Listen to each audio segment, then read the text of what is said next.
പല മലയാളികൾക്ക് അറിയില്ല ക്യൂല് എങ്ങനെ നിൽക്കുന്നുണ്ട്. ഇവിടെ കൗണ്ടർ, ആ കൗണ്ടറിന് ഇങ്ങനെ 6 അടി അപ്പുറത്തൊരു മഞ്ഞ ലൈന്, അവിടുന്ന് അതിന്റെ ബാക്കിലേക്കാണ് ക്യൂ തുടങ്ങേണ്ടത്. തൊട്ട് അല്ലേ? അപ്പൊ ഒറ്റയ്ക്ക് ഇങ്ങനെ ചെല്ലുന്നു, അവിടെ ചെല്ലുന്നു, എന്നിട്ട് ഇങ്ങനെ കാര്യം പറയുന്നു. അത് തൊട്ടടുത്തുള്ള ആൾ കേൾക്കരുത്, ഇതാണ് വേണ്ടത്. ചില മലയാളികൾക്ക് ഇത് അറിയില്ല. മെട്രോ സ്റ്റേഷനിലും വിമാനത്താവളത്തിൽ വരെ, ആ എയർപോർട്ടിൽ മലയാളി ഇങ്ങനെ വരുമ്പോ കൗണ്ടർ ഉണ്ട്, ക്യൂ ഉണ്ട്, അതിന്റെ ഇടയിൽ ഗ്യാപ്പ് ഉണ്ട്.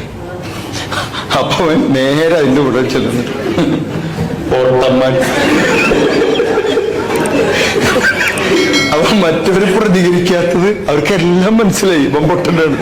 അതുകൊണ്ടാണ് ചില സ്ഥലത്ത് നമുക്ക് എങ്ങനെയാണ് പെരുമാറേണ്ടതെന്ന് അറിയില്ല. കല്യാണത്തിന് പോകുമ്പോ കല്യാണ പെണ്ണിനും ചെക്കനേക്കാൾ കൂടുതൽ നന്നായി ഒരുങ്ങാൻ പാടില്ല. ഇതറിയാത്ത കല്യാണ പെണ്ണിന്റെ ചില കൂട്ടുകാരികളുണ്ട്.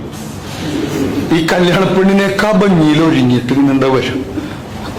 അതല്ലേ കല്യാണ പെണ്ണിനുള്ള സങ്കടം.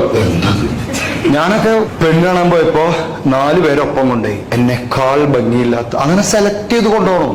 കൂട്ടത്തിൽ ഞാനാണ് നല്ലതെന്ന് തോന്നണം, പെണ്ണിന് തോന്നണം. എന്റെ കല്യാണം കഴിഞ്ഞപ്പോ, കല്യാണത്തിന്റെ അന്ന് സാധാരണ എല്ലാവരും വന്നിട്ട് പെണ്ണിനോട് ചെക്കനോട് എന്താ പറയാ? കൺഗ്രാജുലേഷൻസ്, കൺഗ്രാജുലേഷൻസ് അല്ലേ പറയാ? എന്താണെന്നറിയില്ല, അവളെ നാട്ടുകാരൊക്കെ വന്നിട്ട് thank you thank you thank you എന്ന് പറഞ്ഞ മുത്തടാ, നമ്മളെ ചങ്കാണ്. കല്യാണ പെണ്ണിനേക്കാൾ ഒരുങ്ങാൻ പാടില്ല, കല്യാണ ചെക്കനേക്കാൾ ഒരുങ്ങാൻ പാടില്ല. താലി കെട്ടുന്നതിന് മുമ്പ് ആ കല്യാണ ചെക്കൻ ഓഡിയൻസിനെ നോക്കിയിട്ട് ഇങ്ങനെ, എന്താണ് മനസ്സിൽ, ഞാനൊക്കെ പെണ്ണ് കാണാൻ നടക്കുമ്പോ നീയൊക്കെ എവിടെയായിരുന്നു? അതാണ്. അപ്പൊ ആ തോന്നൽ ഇല്ലാതിരിക്കണമെങ്കിൽ നമ്മളങ്ങനെ ഒരുങ്ങരുത്. വൃത്തിയുള്ള ഡ്രസ്സൊക്കെ ഇടട്ടോ, വിളിച്ചിട്ടുണ്ടെങ്കിൽ അങ്ങനെ. പിന്നെ ഈ സിഗ്നലിൽ പച്ചലൈറ്റ് കത്തി കഴിഞ്ഞാൽ ആ ഫ്രണ്ടിലത്തവൻ പൊട്ടണമെന്നല്ല, അവനറിയാം പച്ചയാണ്, പോണം. ബാക്കിയുള്ളവർ ഓർമ്മിപ്പിച്ചിട്ട് വേണം. ഇതാ ബാക്കിൽ അല്ലേ? അല്ല ശരിയല്ലേ? തിയേറ്ററിൽ കൂക്കുക. പിന്നെ എന്തൊക്കെയാ നമ്മളെ നാട്ടുകാർ ചെയ്യുന്ന സ്ഥിരം പരിപാടികൾ? നീ നോക്കിക്കോ, കേരളത്തില് 6 വരിപ്പാത പൂർത്തിയായിട്ട്, ഞാൻ 6 വരിപ്പാത പൂർത്തിയായി തുറന്നു കൊടുത്താൽ 1 മാസം കഴിഞ്ഞിട്ടേ ഞാൻ അവിടെ കയറും. നിങ്ങൾക്കറിയോ എങ്ങനെ ഡ്രൈവ് ചെയ്യണ്ടെന്ന് അറിയാമോ?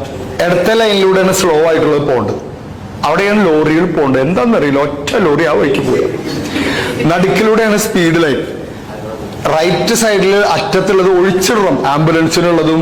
ഓവർടേക്കിങ് അതുവഴിയെ നടക്കേണ്ടത്. അതിങ്ങനെ ഓവർടേക്ക് ചെയ്തിട്ട് സെക്കൻഡ് ലൈനിലേക്ക് വരണം. ഇതാ വേണ്ടത്. ഇത് ലോറികളൊക്കെ അപ്പുറത്ത്, സ്കൂട്ടറൊക്കെ അപ്പുറത്ത്. നമ്മളിങ്ങനെ എപ്പോഴാ ഗെയിം കളിക്കണ പോലെയാണ് ഇവിടെ. എവിടുന്ന് ഏതാ സാധനം വരിക എന്നൊരു പിടുത്തല്ല. ഇതിന്റെ ഇടയിൽ മറ്റേ ലിമിറ്റഡ് സ്റ്റോപ്പും ട ട ട ട ട ട ട എന്ന് അടിച്ചടിച്ചടിച്ചടിച്ച് ഇങ്ങനെ പോകണം.